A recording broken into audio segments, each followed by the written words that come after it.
오늘 함께 나눌 말씀의 제목은 무릎 꿇고 비노니 세 번째 시간입니다. 우리는 이 기도가 구원받은 성도들의 은혜의 수단이다라고 하는 것을 조금 전에 광고 시간에도 함께 한번 나누었습니다. 우리는 하나님으로부터 오는 은혜를 구하는 것이 기도다라고 하는 것도 우리가 생각해야 할 것입니다. 사실은 우리가 기도가 그런 은혜의 수단이라는 것을 알면서도 잘 안 되죠. 우리가 습관처럼 기도하려고 해도 그 기도가 잘 안 되죠. 우리가 바쁜 일상의 뒤로 밀리게 되죠. 그리고 깜빡 잊죠. 참 어떻게 이렇게 잘 잊는지 모르겠어요. 그렇게 깜빡 잊고 지나가면 아이고 오늘 기도했어야 됐는데 이렇게 될 때가 많죠. 또 하나는 우리가 은연중에 이런 것들이 있어요.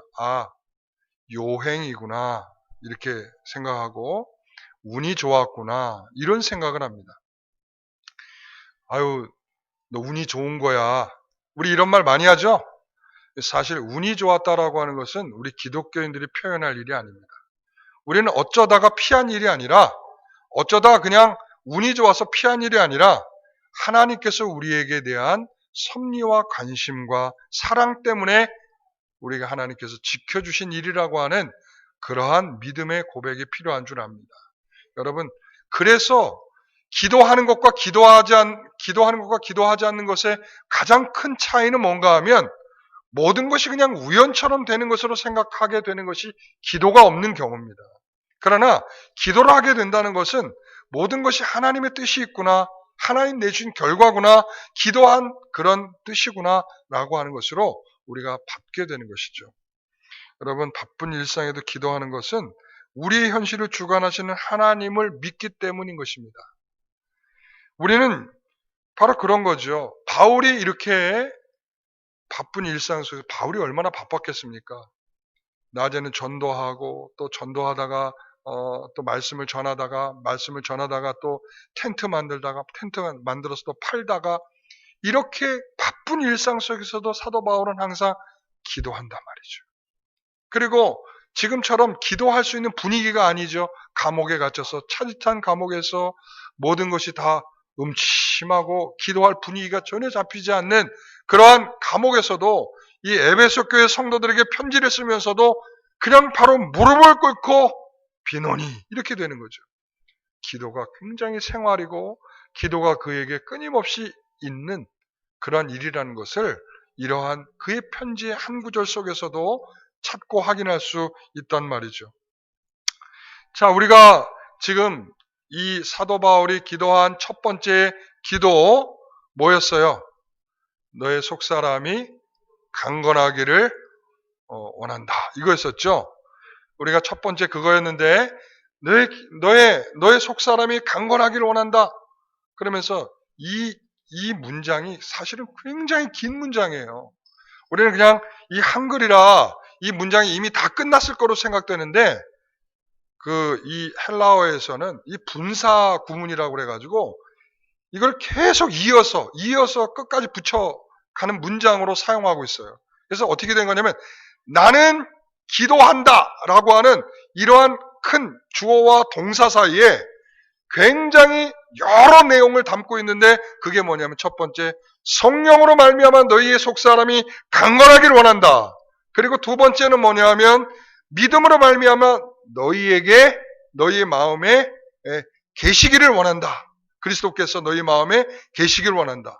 세 번째는 뭔가 하면 오늘 사랑 가운데서 사랑 가운데서 뿌리가 박히고 터가 굳어진다. 이거예요. 그러니까 그것을 기도한다 이거예요. 굉장히 긴 걸 기도하고 있죠. 여러분, 그래서 오늘 이 14절에부터 시작하여 이 17절에 이르는 이 긴 내용들 속에서 사도 바울은 두 가지를 핵심적으로 말하고 있어요. 뭔가 하면 너희들이 강건하기를 원한다. 첫 번째. 두 번째는 뭔가 하면 사랑 가운데에서 너희들이 있기를 원한다. 이거예요. 그런데 이게 논리적으로도 순서가 이렇게 됩니다. 첫 번째 뭐라고 그랬어요? 성령으로 말미암아 너희의 속사람이 강건하길 원한다. 강건하기 위해서는 그리스도께서 너희들과 함께 계셔야 하고, 너희들과 그리스도께서 함께 하시면 너희들이 그리스도의 사랑 가운데에서 뿌리가 박히고 그리고 터가 굳어진다. 이렇게 되는 거죠. 성도 여러분, 이 첫 번째의 기도는 굉장한 내용을 담고 있습니다. 그래서 사랑 가운데서라고 하는 표현을 쓰고 있잖아요. 사랑 가운데서. 로마서 5장 5절을 보면 소망이 우리를 부끄럽게 하지 아니하면 우리에게 주신 성령으로 말미암아 하나님의 사랑이 우리 마음에 부은 바 됨이니. 자, 하나님의 사랑이 우리 마음에 부은 바 되었다. 이렇게 말하고 있어요. 이 앞절에 있는 것들 알고 계시죠? 환난이 인내를, 인내가 연단을, 연단이 소망을. 그 소망이에요. 이 소망이 그 소망이에요. 자, 이 소망이 우리를 절망시키지 않는다. 이렇게 말하고 있어요. 이 소망은 우리의 마음속에 실망시키지 않는다. 왜냐하면 하나님의 사랑이 우리에게 부어지기 때문이다. 이렇게 되어 있어요. 여러분, 이 소망은 절대 꺾이지 않습니다. 아까 말한 환난이 와도 꺾이지 않고요. 그리고 환난이 인내가 연단을, 이런 과정을 겪으면서도 그 연단 속에서도 꺾이지 않는 소망이라고 말하고 있는 거예요. 여러분, 이 소망이 왜 그렇습니까? 왜 소망이 꺾이지 않습니까? 하나님께서 우리에 대한 사랑을 엄청나게 부어주셨기 때문인 것입니다. 여러분, 우리가 참고 견딜 수 있는 것은 뭐 때문이라고요? 하나님께서 우리에게 부어주신 사랑 때문이다. 사랑은 굉장히 중요한 오늘 주제입니다. 왜 그런가 하면 오늘 두 가지를 말하고 있죠. 하나는 더 깊이 박힌다, 터에 박힌다 이거고, 또 하나는 뭐냐면 터 위에 지어진다, 세워진다 이거란 말이에요. 두 가지예요. 이 두 가지는 전부 다 공통적으로 어디에? 토양에, 땅에 박히고 땅 위에 세워지고, 바로 그런 말이죠. 그러므로 그 토양을 이루고 있는 그 근간은 뭐라고 말하는 거예요? 그게 뭐죠? 사랑이라고 말합니다. 토양이 뭐라고요? 사랑이다. 왜 가르쳐줘도 대답을 안 하실까?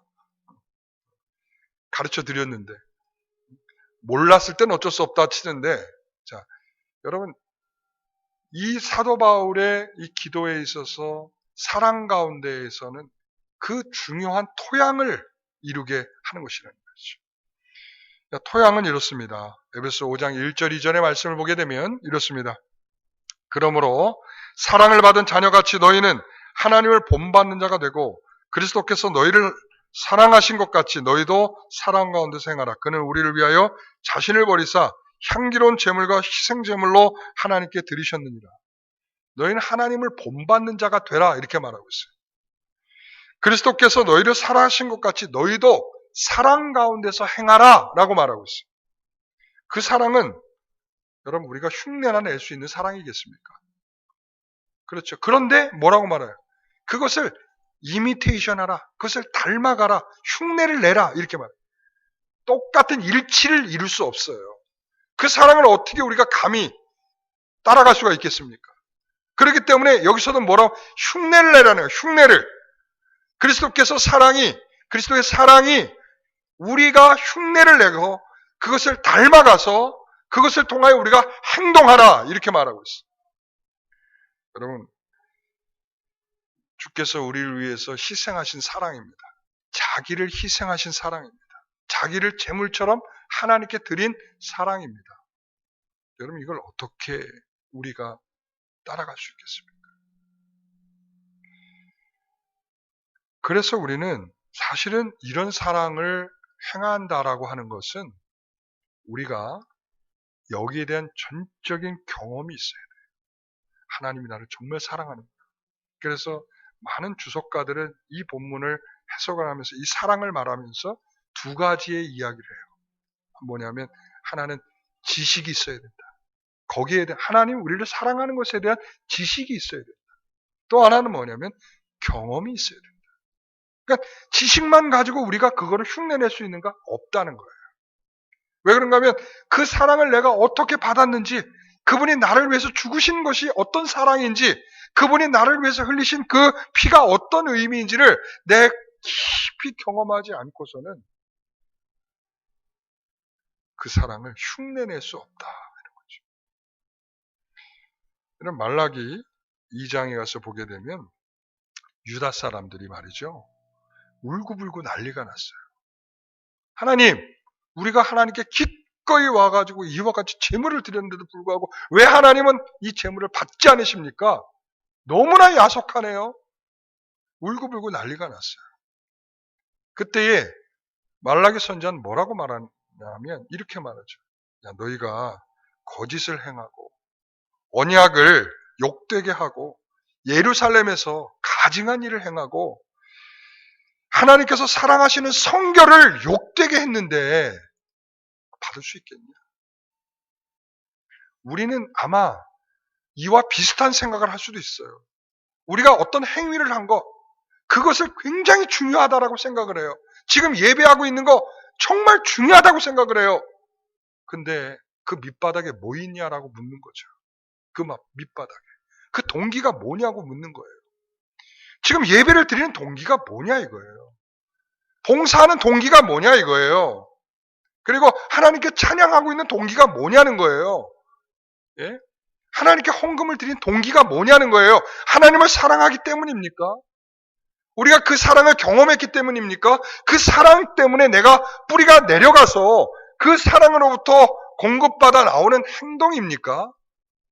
지금 사도 바울이 에베소 5장 1, 2절의 말씀 그걸 말하고 있는 거예요. 그 예수 그리스도의 그 사랑에 근거하여 행동하라는 거예요. 그것을 닮아서 행동하라고 말하고 있는 것입니다. 그래서 11절에 이렇게 말하잖아요. 유다는 거짓을 행하였고 이스라엘과 예루살렘 중에서는 가증한 일을 행하였으며 유다는 여호와께서 사랑하시는 그 성결을 욕되게 하여 이방신의 딸과 결혼하였으니. 여러분, 하나님이 사랑하는 것을 욕되게 하고서 어떤 하나님의 은혜가 있을 것을 기대할 수 있겠습니까? 우리가 오늘 우리에게 행하신 하나님의 사랑을 흉내내고 담고 싶어서 하는 행동이어야 할 것입니다. 여러분의 밑바닥에 정말 주님을 담고 싶은 이유 때문에 행하는 것이기를 간절히 소원합니다. 그래서 예수님께서도 그러잖아요. 고르반 하지 말라. 이렇게 고르반이 뭡니까? 하나님께 드림받았다. 하나님께 드려졌다. 이 말이에요. 그러면서 그들은 하나님께 드렸으니까 이제 부모에 대한 책임을 지지 않아도 된다. 그러면서 그렇게라도 했으면 다행인데 뭔가 하면 고르반 하면서 하나님께 드릴 것 해놓고서는 하나님께 드릴 것만 해놓고선 드리지 않고 부모에 대한 책임도 지지 않는 이런 악한 모습. 설령 이것을 드렸다 하더라도 하나님 그것을 받으시겠습니까? 부모를 봉양하지 않고 부모를 섬기지 않고 이것을 하나님께 드리겠다라고 말하는 이 모습을 하나님이 귀하게 받으시겠습니까? 절대 아닐 거예요. 절대 아닐 거예요. 네가 지금 하나님께 드리는 동기가 뭐냐? 이걸 묻고 있는 거예요. 부모를 외면하면서 드리는 동기가 뭐냐라고 묻는 것이죠. 우리는 그 행위를 하는 동기가 무엇인지 잘 모르고 행할 때가 너무나 많이 있어요. 왜 예배를 드려야 되느냐? 왜 찬송을 불러야 하느냐? 왜 성경을 읽어야 되느냐? 왜 전도를 해야 되느냐? 왜 우리가 하나님 말씀을 우리가 읽고 있어야 되느냐? 우리는 여기에 대한 이해가 없이 그저 한다. 그 행동을 하고 있다를 굉장히 중요한 것으로 여긴단 말이죠. 여러분, 저는 그것이 중요하지 않다는 걸 말하는 게 아니라 그 행동을 하는 이유가 분명하지 않으면 그 행동은 의미가 없다는 걸 말씀드립니다. 그래서 교회에서 기도도 잘하고 말씀도 열심히 읽고 그리고 또한 종교의 행위가 남다르게 전도를 하고 있는 이런 사람들을 보면 사람들이 저 사람 신앙 좋다 이렇게 말하죠. 그렇죠? 아마 대부분 그렇게 판단들 할 겁니다. 근데 정말 그게 목적이냐 이 말이죠. 우리가 그걸 통해서 신앙이 좋다 하면 결국 뭔가 그게 목적이라는 거예요. 실질적으로 우리가 기도를 하고 성경 말씀을 읽고 봉사를 하고 전도를 하고 이것은 하나의 우리가 목적이 있죠. 뭐가 목적입니까? 우리의 신앙이 점점 성숙해가는 데에 목적이 있는 거예요. 그러니까 우리가 말씀을 읽는 것은 목표가 말씀을 읽는 게 아니에요. 말씀을 70독을 했다. 야, 대단한데? 나는 1독도 못했는데. 여러분, 이건 자랑할 것도 아니고 과시할 일도 아니에요. 아시겠습니까? 그것을 통하여 내가 정말 믿음으로 성숙해 가고 있는가가 중요한 것이죠. 여러분, 우리 자녀들한테도 그래요. 열심히 공부해라 말하죠. 열심히 공부해라. 너 나중에 고생하고 살지 않으면 열심히 공부해야 돼. 이 말은 뭐예요? 열심히 공부해야 성공한다는 말이죠. 여러분, 이것처럼 모순이 어디 있습니까? 이것처럼. 물론 그럴 수 있습니다. 여러분, 학생인 자녀들이 열심히 공부하는 것은 그 시기에 가장 해야 할 가장 신실한 행동이에요. 하나님 앞에 가장 감당해야 될 책임이에요. 얘네들이 뭐 학생인들인데 나가서 돈 버는 게 책임이겠습니까? 그들이 책임져야 될 일은 뭐냐면 그들에게 주어진 열심히 공부하는 거예요. 공부하면 성공하기 때문에 공부하는 게 아니라 그 시기에 해야 할 가장 적당한 책임이고 하나님 앞에 보여야 할 신실함이기 때문에 해야 하는 것입니다. 제가 이렇게 우리 집사람이 여러 가지 매체를 통해서 많은 것을 이렇게 듣고 보고 하면서 나한테 이렇게 아침 밥 먹을 때 보면 막 이런 얘기 저런 얘기를 해줘요. 근데 제가 설교 준비하다가 그 생각이 딱 났어요. 그래서 한번 나도 그 검색을 이렇게 해봤어요. 그 유퀴즈라고 하는 프로그램에서 맛있는 녀석들인데 돼지고기가 좋아서 카이스트를 포기해버린 남자 뭐 이런 제목이에요. 그래서 제목이 더 관심 있더라고요. 그래서 열심히 봤어요. 그랬더니 고등학교 때는 한국 그 과학영재학교를 졸업하고 그리고 카이스트를 아주 훌륭하게 졸업을 하고 이제 대학원을 미국의 그 국무부에서 주관하는 장학생으로 이제 미국에 유학을 가기로 결정이 됐어요. 이 국무부 장학생은 전액 장학금에다가 심지어는 생활비까지 주는 거예요. 굉장한 장학금이죠.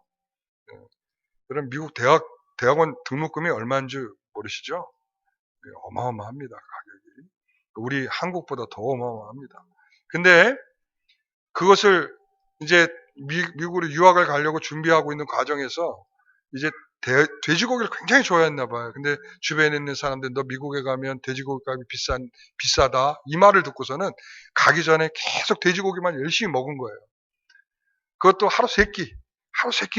돼지고기를 얼마나 좋아했는지 하루에 세 끼를 계속 돼지고기를 매일매일 먹고 이 집 저 집을 찾아다니면서 맛있는 고기를 먹는 거예요. 그러다가 나 미국 유학 가지 말아야겠다. 돼지고기 때문에 반해갖고 그 맛에 반해갖고 그 돼지고기 때문에 말이죠. 그래가지고는 내가 옛날에 어렸을 때 먹었던 그 돼지고기의 맛을 내가 찾아봐야겠다. 그러고서는 말이죠. 6개월 동안 500kg을 3끼 내내 돼지고기를 먹으면서 그 맛을 찾아 헤매고 다닌 거죠. 대단하죠? 예? 이 근성이 어디서 나올까요? 이 열심이 어디서 나올까요? 저는 그렇게 생각해요. 신실하게 열심히 공부하던 그 습관이 여기에도 나타나는 거예요. 그가 뭐 이런 질문을 하대요. 어떻게 구워 먹어야 가장 맛있습니까? 그랬더니 뭐 대충 이렇게 말하죠. 대충 네모나게 썰어가지고 어떻게 구우십시오 그러는데 역시 다르대. 2.4cm를 잘라야 합니다. 그리고는 뭐 무슨 반응? 있잖아요. 우리는 갈색으로 익을 때까지 구우십시오 이러는데 무슨 반응이 나타날 때까지 구우셔야 됩니다. 그리고는 뒤집어야 됩니다. 그리고 또한 그것이 또 똑같은 반응이 일어날 때까지 구웠다가 그러고 난 다음에 이것을 좀 더 익힌 다음에 먹으면 됩니다. 그때가 가장 맛있습니다. 그리고서는 그렇게 해서 자기가 열심히, 원래 전공이 수학이거든요. 수학 전공인데 그 수학을 그럼 어디에 써먹고 있습니까? 그랬더니 수학을 어디에 써먹고 있을까요? 공장의 자동화 시스템을 만드는데 그 자기가 공부한 거를 활용하고 판매 전략 뭐 이런 데 다 활용해서 쓰고 있더라고요. 그래서 1년에 매출이 200억 원의 정육점을 운영하고 계시더라고요. 네.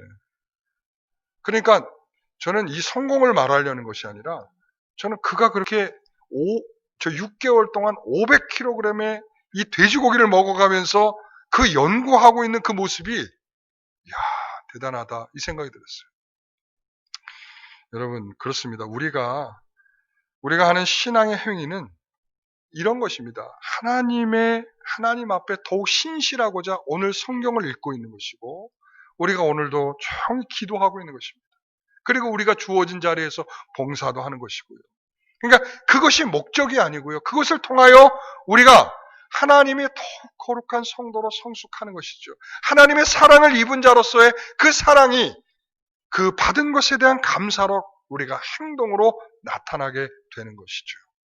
여러분, 우리가 행동의 이유가 분명히 있기를 소원합니다. 오늘 예배하러 왜 오셨습니까? 오늘 예배하러 왜 오셨습니까? 왜 오셨습니까? 안 가면 혼나서 왔습니까? 제가 전화할까 봐 왔습니까? 예? 여러분, 목적이 분명히 있어야 돼요. 내가 그 행동을 하는 이유가 그리스도께서 나를 사랑하신 그 사랑을 내가 조금이라도 내가 닮아서 행동하려는 목적, 그것이 우리의 목적이야. 오늘 여기서는 두 가지의 비유를 말하고 있죠. 첫 번째는 뭐예요? 농사의 비유죠. 두 번째는 건축의 비유예요. 자, 땅은 땅인데 하나의 땅은 뭔가 하면 뿌리가 박히는 농사를 비유로 들고 있고요. 또 하나는 거기에다 건축물을 세우는 건축의 비유로 말을 하고 있어요. 이것은 구약 성경과 신약 성경에 나오는 굉장히 중요한 내용이기도 합니다. 자, 이사야서 선지자는 40장 24절에 같이 한번 읽어봅니다. 그들은 겨우 심기고 겨우 뿌려졌으며 그 줄기가 겨우 땅에 뿌리를 박자 곧 하나님이 입김을 부시니 그들은 말라 회오리 바람에 불려가는 촉에 같도다. 여기서 반복해서 나오는 표현이 뭐가 있어요? 겨우죠. 겨우 심기고 겨우 뿌려졌고 겨우 줄기가 자랐단 말이에요. 겨우. 뭐가 자라긴 자랐네요. 그죠? 근데 하나님께서 휙 하고 회오리 바람 불고 나니까 말라버리고 죽어버려요. 끝나버려요. 자, 예수님께서 비유로 말씀하시죠. 누가복음 8장 13절에 같이 읽어봅니다. 바위에 있다는 것은 말씀을 들을 때에 기쁨으로 받으나 뿌리가 없어 잠깐 믿다가 시련을 당할 때에 배반한 자요. 여러분 돌밭이라고 그러죠. 마태복음에서는 이 누가복음 바위에 있다는 것은 말씀을 들을 때엔 뭐가 있어요? 기쁨이 있대요. 그러니까 잠깐 받을 동안에는 기쁨이 있어요. 기쁨이 있어요. 그러니까 우리가 그러잖아요. 찬양할 때도 막 눈물을 흘리면서 막 찬양하잖아요. 그게 진짜가 아닐 수도 있어요. 그걸 의심하라는 게 아니고 그런 거예요. 그리고는 하나님 말씀에 아멘 하고 받을 수 있어요. 그런데 진짜 아멘이 아닐 수도 있어요. 왜 그런가 하면 겨우 뿌리를 내리고 있고 겨우 심어져 있고 겨우 줄기를 내고 있는 정도의 수준의 신자들이 많다는 거죠. 신자들이. 그리고는 좀 행동으로는 아멘 하면서 뭔가 좀 받는 것처럼 보이는데 실질적으로는 열매가 없어요. 자라나질 못해요. 그게 끝이에요. 이런 하나님께서 오늘 그런 사람들에 대해 대조적으로 기도하는 거예요. 에베소 성도들 위해서. 뭐라고 기도했어요? 깊이 뿌리를 내리도록 기도하는 것입니다. 저는 우리 사랑하는 성도 여러분, 우리 성도들은 그렇게 그리스도의 사랑 가운데 뿌리가 깊어지기를 소원합니다. 어설프게 뿌리를 내리고 있는 거짓된 신자의 흉내가 아니라 정말 주의 은혜를 통하여서 그 사랑을 통하여서 내가 영향을 공급받고 그것을 통하여 점점 성장하여 주의 아름다운 나무를 이룰 수 있는 좋은 열매를 맺을 수 있는 그런 성도들 되기를 소원합니다. 두 번째는 건축의 비유라고 그랬죠. 이 성도들이 살아갈 기초가 하나님의 사랑이라는 것을 말하고 있는 거예요. 그 하나님의 사랑 위에 집을 져야 진짜다 이렇게 말하는 거예요. 우리 예수님께서도 비유의 말씀을 산상수훈에서 말씀하셨죠. 마태복음 7장 24절 같이 읽어봅니다. 그러므로 누구든지 나의 말을 듣고 행하는 자는 그 집을 반석에 지은 지혜로운 사람 같으니 25절 비가 내리고 창수가 나고 바람이 불어 그 집에 부딪힘에 무너지지 아니하나니 이는 주를 반석에 놓은 까닭이요 나의 이 말을 듣고 행하지 아니하는 자는 그 집을 모래에 지은 어리석은 사람 같으니 비가 내리고 창수가 나고 바람이 불어 그 집에 부딪힘에 무너져 그 무너짐이 심하니라. 여러분 그렇습니다. 우리는 반석이신 예수 그리스도 그리고 그 사랑에 우리의 삶을 세워가야 할 줄 믿습니다. 여러분 기쁨에서 우리가 기쁘다 할 때, 우리가 행복하다 할 때 거기에서 주의 사랑이 빠지면 뭐가 될까요? 뭐가 될 것 같아요? 쾌락이 되는 거예요. 말초신경적이고 그리고 타락한 본성을 따라가게 하는 기쁨이 되고 마는 거죠. 주의 사랑이 빠지면 그거예요. 여러분 우리가 교회에서 연합하여 하나를 이루도록 하죠. 그 연합하는 가운데 사랑이 빠지면 주의 사랑이 빠지면 뭐가 될까요? 서로 다툼과 갈등이고요. 서로 머리가 되겠다고 머리를 디밀면서 쥐어터지게 싸워요. 정말 교회를 이룰 수 없는 거죠. 주의 사랑에 빠지면 우리가 이 자리에 모여 앉아 있다고 해서 교회를 이루는 것이 아니에요. 네. 여러분 선교에서도 주의 사랑이 빠지면 뭐가 될까요? 그런 예가 있어요. 영국에서 인도에 가서 그리고 또한 그 네덜란드가 인도네시아에 가서 그들에게 복음을 전하겠다고 갔단 말이죠. 그런데 그들은 진짜 복음을 전하러 갔는지가 의심스럽죠. 그들을 종처럼 부리고 그리고 그들에게 그 우미나 정책을 쓰기 위해서 그들에게 그 어린아이들에게 소금을 주지 않은 거예요. 아이들이 뇌 발달에 굉장히 중요한 그 재료 중에 하나가 소금이거든요. 소금을 주지 않으니까 아이들이 다 바보같이 돼버려요. 그러니까 그런 모습 속에서 그들에게 예수 그리스도의 복음을 전한다고 생각해 보십시오. 자기들을 종처럼 부리고 그리고 자기들에게 소금도 주지 않아서 아이들이 그렇게 몸이 망가져가는 모습을 보면서 예수 그리스도를 믿으라고 하면 그들이 믿겠습니까? 그런 제국주의가 복음과 어떻게 결합될 수가 있겠습니까? 그랬던 것입니다. 그리스도의 사랑이 빠지고 우리의 생활이 싸져가면 그것은 사상누각입니다. 모래 위에 집을 짓는 것과 같습니다. 여러분 집을 짓는 행위는 누구나 다 똑같이 하는 행위예요. 모래 위에 집을 짓든 반석에 집을 짓든 똑같은 집을 짓는 거예요.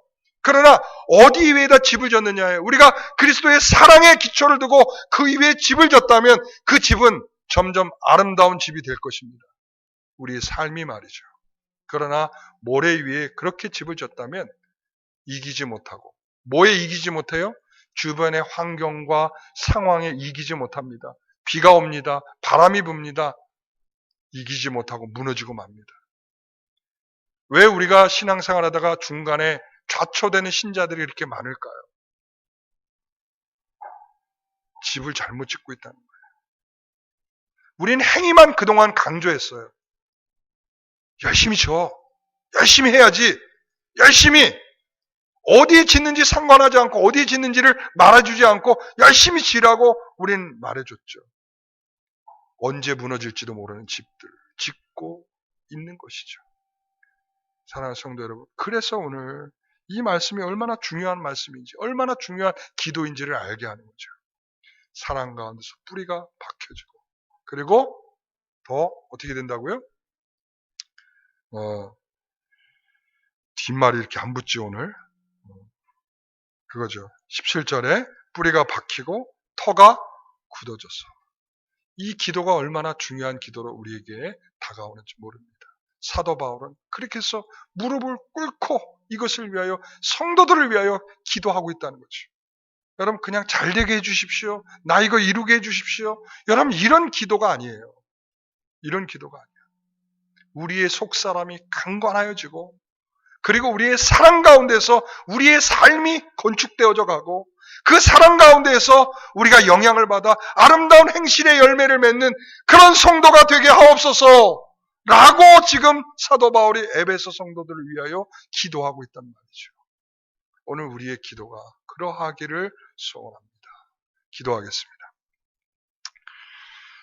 하나님, 우리는 그 용서와 사랑, 죄인의 상태에서도 하나님의 사랑을 보여주신 그 사랑이 우리의 터인 줄 믿습니다.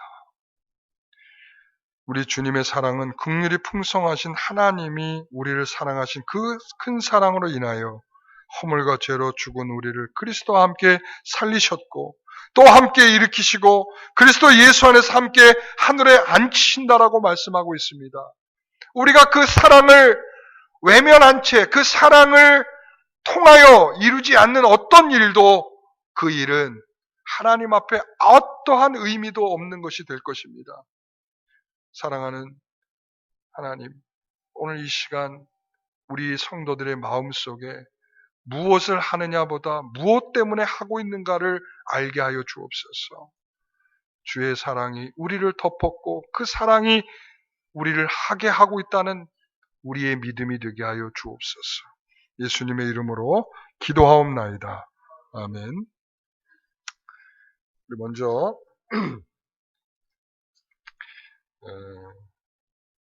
우리 입교식을 먼저 진행하도록 하겠습니다. 우리 권민선 일어나시기 바랍니다. 유아세를 받은 자가 성찬에 참여하기 위해서 거행되는 예식입니다. 그리고 당회의 허락 아래 교회 앞에 자기 신앙을 고백해야 하고, 입교 후에는 교인의 의무와 권리가 부어지게 됩니다. 우리 호명하겠습니다. 우리 권민선, 우리 유아세를 받고 이제 14세 이상이 된 자가 신앙을 고백하는 독실한 자들로 이제 앞에 서게 된 것입니다. 제가 먼저 우리 성도들 앞에 질문을 먼저 하겠습니다. 이것은 예식서에 없는 것이긴 한데 제가 질문하겠습니다. 예수 그리스도를 나의 주라고 믿으십니까? 아니, 민선입니다. 예수 그리스도를 나의 주라고 믿으십니까? 예수 그리스도의 죽으심과 부활을 믿으십니까? 그리고 그분이 나에게 영생하도록 다시 재림의 주로 오실 줄